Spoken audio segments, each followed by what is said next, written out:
Ciao ragazzi, un saluto a tutti e bentornati sul canale. Oggi devo costruirmi un'incubatrice fai da te e vi faccio vedere come la realizzerò con pochi spiccioli. Basta solamente una scatola. Questa scatola non è altro che un pezzo di polistirolo, un pannello di polistirolo, l'ho ritagliato e l'ho già incollato con colla calda. Ecco qua.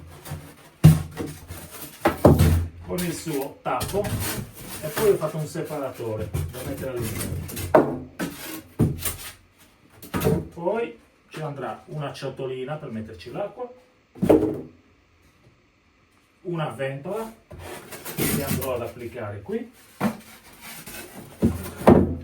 un portalampada ugualmente che andrò ad applicare qua per metterci la lampadina per tenere in temperatura, e poi il cervello che gestisce tutto, ed è un regolatore di temperatura che funziona a 220 volt. Anche questa a 220 volt, è di un vecchio inverter. Anche questo lavora a 220 volt, ha la sua sonda di temperatura e quindi servirà per tenere questa scatola per 37 gradi e mezzo per circa 21 giorni. Adesso vediamo come assemblarla. Poi mi serviranno dei pezzi dei fili, una spina e nient'altro, pochi euro e si può fare. Vediamo come lo realizzo. Quindi questo polistirolo è polistirolo di densità media, era un pannello, l'ho tagliato e poi l'ho incollato con della colla a caldo. Ha una dimensione di 60 cm per 45 ed è alto 40. E poi ho creato anche un tappo che chiude ermeticamente. Gli ho fatto un altro taglietto in modo che possa entrare bene in questa sede. Adesso vediamo come applicare questo portalampada. Quindi tolgo la lampadina,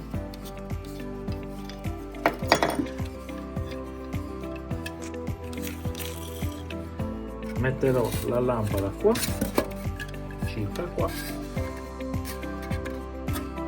metterò la ventola. Come vi dicevo, anche la ventola è a 220 volt.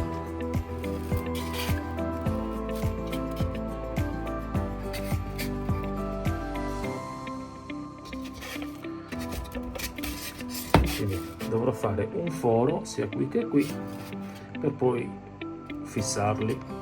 Magari lo fisserò con colla a caldo questo, del silicone, mentre questo ha la sua filettatura.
Mi sono stufato di girare le uova manualmente e allora ho ordinato questo.